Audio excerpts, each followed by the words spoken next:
Welcome to Indian mathematical class. મારું નામ છે સિદ્ધાર્થ અને તમે જોઈ રહ્યા છો ડિગ્રી એન્જિનિયરિંગના સેકન્ડ સેમેસ્ટરના સબ્જેક્ટ મેથેમેટિક્સ 2ની વિડીયો લેક્ચર સિરીઝ કે જેનો આ સેકન્ડ લેક્ચર છે. તો પ્રીવિયસ લેક્ચરમાં આપણે ડિસ્કસ કરેલું હતું કે ડિફરન્શિયલ ઇક્વેશન એટલે કે શું છે, અને ત્યારબાદ આપણે જોયું હતું કે ડિફરન્શિયલ ઇક્વેશનને અલગ અલગ રીતે ક્લાસિફાય કરેલા છે. તો તેમાંની ફર્સ્ટ જે છે એ છે વેરિયેબલ સેપરેબલ, અને વેરિયેબલ સેપરેબલ ટાઈપના ડિફરન્શિયલ ઇક્વેશનને કઈ રીતે સોલ્વ કરવામાં આવે છે એ આપણે આજના વિડીયોમાં ડિસ્કસ કરવાનું છે. તો જોઈએ variable separable differential equation of the form mx dx plus ny dy equal to 0. જો કોઈ મને ડિફરન્શિયલ ઇક્વેશન આવા પ્રકારનું આપેલું હોય કે જ્યાં x જે છે એ શું છે, એ વેરિયેબલ x નું કોઈ ફંક્શન છે અને ny જે છે એ કોઈ વેરિયેબલ y નું ફંક્શન છે, તો આવા પ્રકારના ડિફરન્શિયલ ઇક્વેશનને વેરિયેબલ સેપરેબલ કહેવામાં આવે છે. અને અહીંયાથી આપણે જોઈ શકીએ છીએ કે x અને y વેરિયેબલ વાળા ફંક્શનને આપણે છૂટા પાડી શકીએ છીએ, મીન્સ કે સેપરેટ કરી શકીએ છીએ, અને ત્યારબાદ બંને બાજુ ઇન્ટિગ્રેશન લેવાથી આપણે આ ડિફરન્શિયલ ઇક્વેશનનું સોલ્યુશન ફાઇન્ડ કરી શકીશું. મીન્સ કે જો હું આ ઇક્વેશનનું ઇન્ટિગ્રેશન કરું તો કંઈક આવું દેખાશે, integration of mx dx plus integration of ny dy is equal two c, or integration of gy dy is equal to integration of fx dx plus c, કે જ્યાં c જે છે એ આર્બિટ્રરી કોઈ કોન્સ્ટન્ટ છે. તો જોઈએ example number 1, solve y into 1 plus x square raise to 1/2 dy plus x into under the root 1 plus y square dx. તો આપણે જાણીએ છીએ કે પાવર 1/2 હોય એટલે કે આપણે એને રૂટ કરીને લખી શકીએ છીએ. તો અહીંયા જે છે હું શું કરીશ, સૌથી પહેલાં આ ટર્મને ઇક્વેશનની રાઇટ હેન્ડ સાઈડમાં હું સેન્ડ કરી દઉં છું. તો મને કંઈક આ પ્રકારનું સ્ટેપ મળે છે. હવે અહીંયા હું જોઈ શકું છું કે under the root 1 plus y સ્ક્વેરને હું ઇક્વેશનની right hand side left hand side મોકલી શકીશ, અને 1 પ્લસ એક્સ સ્ક્વેરનો પાવર 1/2 આ ટર્મને હું ઇક્વેશનની રાઇટ હેન્ડ સાઈડ સેન્ડ કરી દઉં છું. તો હું કંઈક જે છે આ સ્ટેપ બાદ જે છે મને નેક્સ્ટ સ્ટેપ કંઈક આવું મળશે, y upon under the root 1 plus y square dy is equal to minus x upon under the root 1 plus x square dx. તો હવે બંને તરફ આપણે ઇન્ટિગ્રેશન લઈએ તો નેક્સ્ટ સ્ટેપ મળશે integration y upon under the root 1 plus y square dy is equal to minus integration of x upon under the root 1 plus x square dx. હવે અહીંયા જે છે હું પહેલા શું કરું છું, બંને તરફ 2/2 થી હું મલ્ટિપ્લિકેશન કરું છું, અને 1 upon under the root 1 plus y square ને હું લખીશ 1 plus y square નો પાવર -1/2, અને under the root 1 upon 1 plus x square ને હું લખીશ 1 plus x square નો પાવર -1/2. એક 1/2 બંને જે છે હું અહીં બહાર રાખીશ, અને 2 જે છે એને y ની સાથે રાખીશ, ત્યારબાદ ઉપરનો અહીંયાનો જે 2 જે છે એને હું x ની સાથે રાખીશ. તો હવે આ પ્રકારનું જે છે 2/2 ની સાથે મલ્ટિપ્લિકેશન કરવું, અને ડિનોમિનેટરને જે છે પાવર આપણે આપીને નેગેટિવ પાવર આપીને ન્યુમરેટરમાં શું કામ લખ્યું છે આપણે જોઈએ. હવે કે મારે અહીંયા ઇન્ટિગ્રેશનની એક ફોર્મ્યુલાનો યુઝ કરવો છે, એટલા માટે થઈને મેં આ પ્રકારનું અરેન્જમેન્ટ કરેલું છે. તો હવે એ ફોર્મ્યુલા કઈ છે, એ ફોર્મ્યુલા આ છે, integration of fx raise to n into f dash x dx હોય. એટલે કે આપણી પાસે કોઈ ફંક્શન હોય x નું કે જેનો પાવર હોય n, અને એની સાથે મલ્ટીપ્લાય થયેલું હોય શું હોય, એ આ જ જે ફંક્શન છે x નું એનું ડેરિવેટિવ એની સાથે મલ્ટીપ્લાય થયેલું હોય.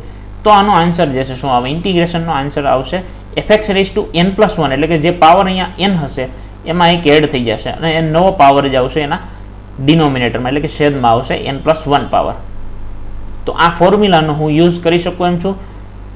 આ બંને સાઈડમાં તમે જોઈ શકો છો કે અહીંયા 1 પ્લસ વાય સ્ક્વેરનો પાવર છે -1/2, અને સાથે મલ્ટીપ્લાય થયેલું છે 2y, કે જે આ ફર્સ્ટ જે ટર્મ જે છે એનું જ મલ્ટિપ્લિકેશન એનું જ ડેરિવેટિવ છે, 1 પ્લસ વાય સ્ક્વેરનો ડેરિવેટિવ થશે 2y, અને અહીંયા આપણે જોઈ શકીએ છીએ 1 પ્લસ એક્સ સ્ક્વેરનો પાવર -1/2 એનું ડિફરન્શિએશન આવશે 2x.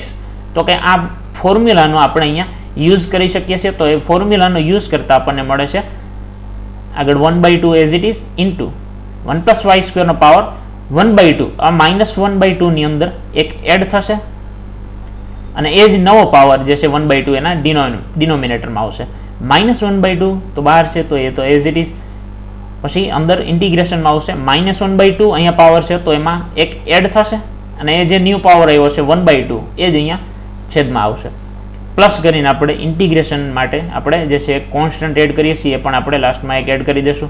તો હવે અહીંયા જોઈ શકાય છે કે સિમ્પ્લિફિકેશન કરવું એકદમ ઇઝી થઈ ગયું છે. હવે અહીંયા જે છે હું 1/2 કેન્સલ કરીશ, અહીંયા 1/2 અને 1/2 કેન્સલ કરીશ તો અહીંયા ત્યારબાદ મને જે રાઇટ હેન્ડ સાઈડ જે છે શું બચે છે -1 + x² નો પાવર 1/2 કે જેને હું હવે ઇક્વેશનની લેફ્ટ હેન્ડ સાઈડ લઈ આવું છું. તો આવું બની જશે next equation √1 + x² +√1 + y² = c.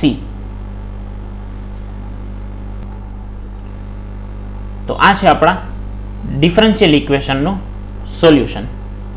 તો જોઈએ હવે next example. Solve 9y + 4x = 0. તો સૌથી પહેલા આપણે એ જાણી લઈએ કે આ y' એટલે કે શું છે.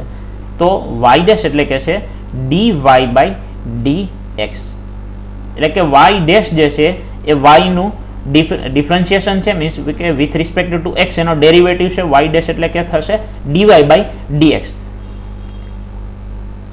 તો અહીંયા જે છે હું શું કરું છું, 4x ને ઇક્વેશનની રાઇટ હેન્ડ સાઈડ મોકલી દઉં છું તો મળશે -4x = 9y. પણ હવે આપણે જાણીએ છીએ કે y' ની વેલ્યુ તો છે dy/dx, તો એ ફરીથી આપણે અહીંયા પુટ કરીએ. dy/dx અહીંયા પુટ કરી દઈએ છીએ તો મળશે 9y dy/dx = -4x. તો અહીંયા dx જે છે છેદમાંથી અહીંયા રાઇટ હેન્ડ સાઈડ આપણે સેન્ડ કરી દઈએ. 9y dy = -4x dx. તો આ તો આપણે જે છે જોઈએ છીએ એ પ્રકારનું ઇક્વેશન થઈ ગયું છે, વેરિયેબલ સેપરેબલ. જોઈ શકીએ છીએ આપણે ઇક્વેશનની લેફ્ટ હેન્ડ સાઈડ બધી y વેરિયેબલ વાળી જ ટર્મ્સ છે અને ઇક્વેશનની રાઇટ હેન્ડ સાઈડ બધી જ x વેરિયેબલ વાળી ટર્મ્સ છે. તો આનું સોલ્યુશન ફાઇન્ડ કરવા માટે આપણે શું કરીશું, બંને બાજુ ઇન્ટિગ્રેશન લઈશું. એટલે કે 9y dy જે છે ત્યાં ઇન્ટિગ્રેશન આવી જશે. તો integration of y dy, 9 constant છે તો બહાર રહેશે તો શું થશે, y નું ઇન્ટિગ્રેશન જે છે એ થશે y²/2 અને અહીંયા -4 બહાર રહેશે તો x નું ઇન્ટિગ્રેશન થશે x²/2. તો અહીંયા મળશે -4x²/2 પ્લસ કોન્સ્ટન્ટ. ઇન્ટિગ્રેશન કર્યું છે તો આપણે અહીંયા કોન્સ્ટન્ટ એક એડ કરી દઈએ છીએ. તો એ 2 અને અહીંયા છે 4 તો એ કેન્સલ થઈને બચશે 4, 2 બચશે. અને અહીંયા જે છે 9/2 છે પણ આપણે જો અહીં કેન્સલ નહીં કરીએ તો પણ ચાલશે. અહીંયાથી આપણે જે છે શું કરીએ, LCM લઈ લઈએ અને ત્યારબાદ જે આ સાઈડની જે ટર્મ છે એને આપણે ઇક્વેશનની લેફ્ટ હેન્ડ સાઈડ લઈએ તો ફાઇનલી મને એક ટર્મ મળશે, મને એક જે છે નેક્સ્ટ સ્ટેપમાં મને એક ઇક્વેશન મળશે 9y² + 4x² = 2c. હવે આ 2c ના બદલે આપણે એક નવો કોન્સ્ટન્ટ જે છે અહીંયા આપણે ઇન્ટ્રોડ્યુસ કરી દઈએ છીએ c', કે જ્યાં c' એટલે શું છે, એ છે 2c. તો આ જે ઇક્વેશન મળ્યું 9y² + 4x² = c', એ આપણા આ ઇક્વેશનનું સોલ્યુશન છે. તો હવે જોઈએ next example. Solve dy/dx = e⁻x y + x² e⁻y. તો અહીંયા જે છે આપણે શું કરીએ, આ ઇક્વેશનમાં આપણે આ e⁻y છે કે જેમાં આપણે શું કરીએ છીએ, e⁻y થી આપણે આખા ઇક્વેશનને મલ્ટીપ્લાય કરીએ તો આપણને મળશે e⁻y dy/dx =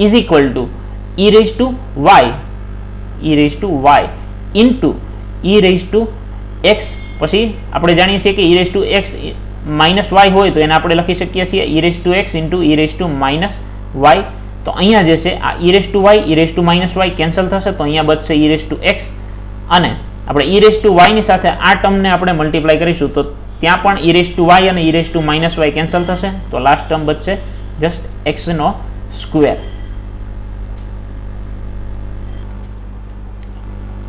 તો હવે અહીંયા dx જે છે એને હું ઇક્વેશનની રાઇટ હેન્ડ સાઈડ સેન્ડ કરી દઉં છું તો મળશે e⁻y dy = e⁻x + x² × dx. તો હવે અહીંયા આપણે જોઈ શકીએ છીએ કે ઇક્વેશનની left hand side only y વાળી ટર્મ્સ જ છે અને ઇક્વેશનની રાઇટ હેન્ડ સાઈડ એવી જ બધી ટર્મ્સ છે કે જેમાં ખાલી એક્સ વેરિયેબલ જ છે. તો આ ઇક્વેશન જે છે એ થઈ ગયું વેરિયેબલ સેપરેબલ ટાઈપનું. તો આનું સોલ્યુશન ફાઇન્ડ કરવા માટે હવે આપણે બંને બાજુ ઇન્ટિગ્રેશન લઈએ તો થશે integration of e raise to y dy is equal to integration of e raise to x plus x square dx. e raise to y નું e raise to y is equal to e raise to x નું integration e raise to x અને x square નું integration થશે x cube by 3 plus constant. તો મિત્રો આ જે આવ્યું એ છે આપણા આ ઇક્વેશનનું solution. Thanks for watching the video. જો તમને આ વિડીયો પસંદ પડે, આપણા વિડીયો લેક્ચરની સિરીઝ જે છે એ તમે ઈચ્છતા હોય કે એમાં વધુ ને વધુ લેક્ચર આવતા રહે તો એને વિડીયોને તમે લાઇક કરજો, શેર કરજો મિત્રોની સાથે, ચેનલને સબસ્ક્રાઈબ કરજો અને બેલ આઇકનને આપણે પ્રેસ કરવાનું છે જેથી કરીને આવનારા તમામ વિડીયો લેક્ચરની જે નોટિફિકેશન છે એ તમને તરત જ તમારા સુધી મળી જાય. ઓકે, તો સબસ્ક્રાઈબ કરવાનું ભૂલતા નહીં. મળીએ હવે આપણા લેક્ચર નંબર 3 માં. Thank you. જય હિન્દ.